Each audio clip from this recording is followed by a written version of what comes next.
দিয়ে দিচ্ছি পেঁয়াজ, তেল গরম ধুয়ে ভালোভাবে দিয়ে দিলাম। এটাকে আমি লবণ দিয়ে ভিজিয়ে রাখছি প্রায় আধা ঘন্টার মতো। তো সাড়ে আলহামদুলিল্লাহ অনেক ভালো আছে। আমিও আপনার বাটাটা দিয়ে দিব, কাঁচামরিচ বাটাগুলো দিয়ে দিব। আমি প্রায় মশলাটাকে 20 মিনিট আমি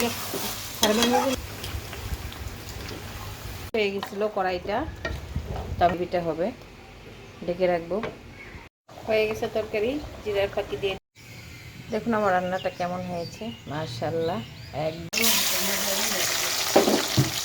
দিয়ে দিচ্ছি পেঁয়াজ, তেল গরম হওয়ার পরে তেজপাতা, এখানে আস্ত জিরা, গোলমরিচ, এলাচ, দারচিনি, লং ধুয়ে ভালোভাবে দিয়ে দিলাম। এভাবে আজকেটা মুরগির মাংস রান্না করব। আমি যেভাবে আজকে রান্না করতেছি এইভাবে রান্না করলে একদম চেটে পুটে খাওয়া যায়। আমি তো রান্না করি, সেটা আপনাদের সঙ্গে একটু শেয়ার করবো। এখানে আমি কী নিয়েছি, এখানে কাশ্মীরি লাল মরিচ, এখানে সাধারণ মরিচ, হলুদ, তারপরে ধনিয়া গুঁড়া, জিরার গুঁড়া, টমেটো পেস্ট, কাঁচামরিচ পেস্ট, আদা রসুন পেস্ট, পেঁয়াজ বাটা। তারপরে এটাকে আমি লবণ দিয়ে ভিজিয়ে রাখছি প্রায় আধা ঘন্টার মতো। তো এটা আমি এখন ধুয়ে নিব, সঙ্গে একটু আলু দিব। তো আসসালামু আলাইকুম, কেমন আছেন সবাই? আশা রাখছি আলহামদুলিল্লাহ অনেক ভালো আছেন। আমিও আপনাদের ভালো আছি। আমি আজকে ফার্মের মুরগি রান্না করব। আমি কেন বলেছি যে চেটে পুটে খেতে ইচ্ছে করবে, আমার কাছে দেখতে কিন্তু অনেক ভালো লাগে, তাই আমি চেষ্টা করছি আবারও রান্নার জন্য এবং আপনাদের সঙ্গে শেয়ার করার জন্য। তো আমার পেঁয়াজটা লাল হয়ে গেছে, এখন আমি পেঁয়াজ বাটাটা দিয়ে দিব। পেঁয়াজ বাটাটা দিয়ে আমি 1-2 মিনিট নেড়ে চেড়ে নিব।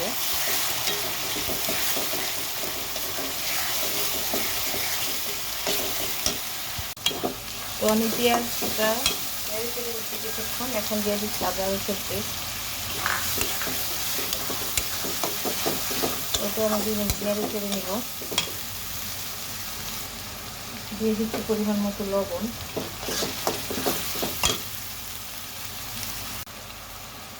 এখন দিয়ে দিচ্ছি অল্প একটু চিনি।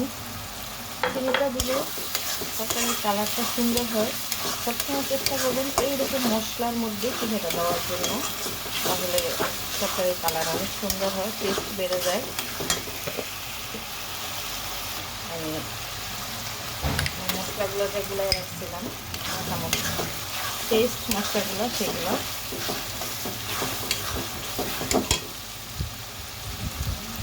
এখন দিয়ে দিচ্ছি কাঁচা বাটাটা, এটা জাল হবে। দিয়ে দিচ্ছি টমেটো পেস্ট। এখন এটা আমি অনেকক্ষণ ভালোভাবে কষিয়ে নেব। দেখুন মশলাটা একদম এমনভাবে কষাইছি, কতটুকু হয়ে গেছে, কতটুকু ছিল। আমি আবারও পানি দিয়ে এটাকে আরও ভালোভাবে কষিয়ে নেব, কারণ এটা টমেটো আছে, আদা, পেঁয়াজ বাটা, কাঁচামরিচ বাটা, সেজন্য আমি এটাকে একটু ভালোভাবে কষিয়ে নেব, আর কিছু শুকিয়ে নেব, তাহলে টেস্ট বেড়ে যাবে। এই মশলাটার ভিতরে আমি ধনিয়া পাতাগুলো দিয়ে দিব।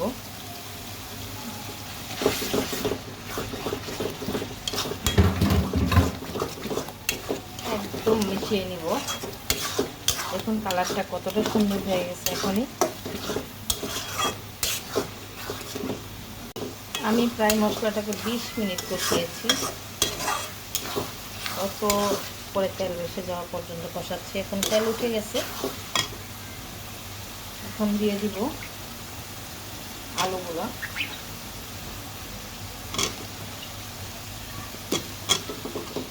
আলুগুলো একটু নেড়ে চেড়ে নিই।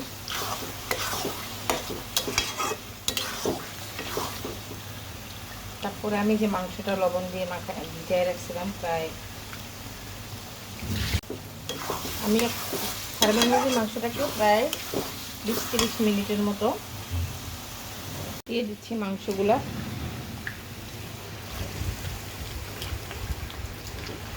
হয়ে গেছিলো কড়াইটা, তো আমি চেঞ্জ করে অন্য একটা হাঁড়িতে বসাই দিছি। তো এটা আমার হইতে থাক, ঢেকে দিচ্ছি পানি ছাড়াই, এটাতে অনেক পানি উঠবে। দেখুন কী পরিমাণ পানি উঠছে, আমি এখানে একটু পানিও দিই নেই। এটা দিয়ে আমি অনেকক্ষণ ভালোভাবে কষিয়ে নিব। এত সুন্দর একটা স্মেল,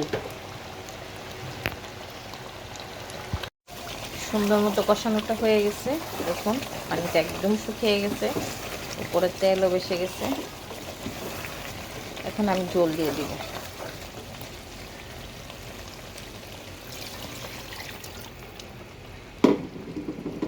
এই তো জলটা দিয়ে দিলাম। এটা থেকে সিদ্ধ হয়ে গেছে, জাস্ট গ্রেভিটা হবে। ঢেকে রাখবো। বলক চলে আসছে। ঝাল খাবো আজকে, তাই আবার কাঁচামরিচও দিয়ে দিলাম। কাঁচামরিচ বাটাও দিয়েছি, এত সুন্দর একটা ফ্লেভার আসছে। ধনিয়া পাতা, কাঁচামরিচ সব কিছু অ্যাভারেজ মিলে। এখন দিয়ে দিব গরম মশলা, অল্প দেবো যেহেতু আগে আমি গোটা মশলা দিয়েছি। আমি আরেকটু রান্না করবো। এটা হয়ে গেছে তরকারি। জিরার ফাঁকি দিয়ে দিচ্ছি। আমি আগেও আস্ত গোটা ফোড়নের মধ্যে দিয়েছিলাম, এখন ফাঁকিটা দিয়ে দিচ্ছি যেহেতু রান্না শেষ।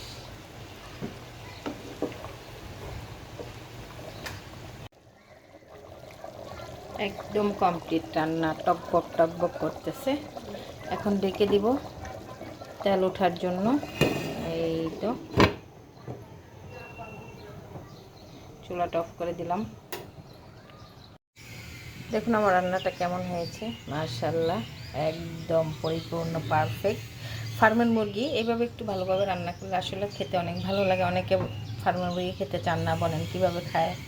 তো সব কিছুই খেতে হয়, কারণ আমরা যেহেতু বাঙালি। আমার কাছে বেসিক্যালি ফার্মের মুরগিটা ভালো লাগে। তো আমার রান্নাটা আজকে কেমন লাগলো অবশ্যই কমেন্ট করে জানাবেন। ভালো লাগলে একটা লাইক দিবেন, শেয়ার করবেন, পাশে থাকবেন। সবাই ভালো থাকবেন। আল্লাহ হাফিজ, আসসালামু আলাইকুম।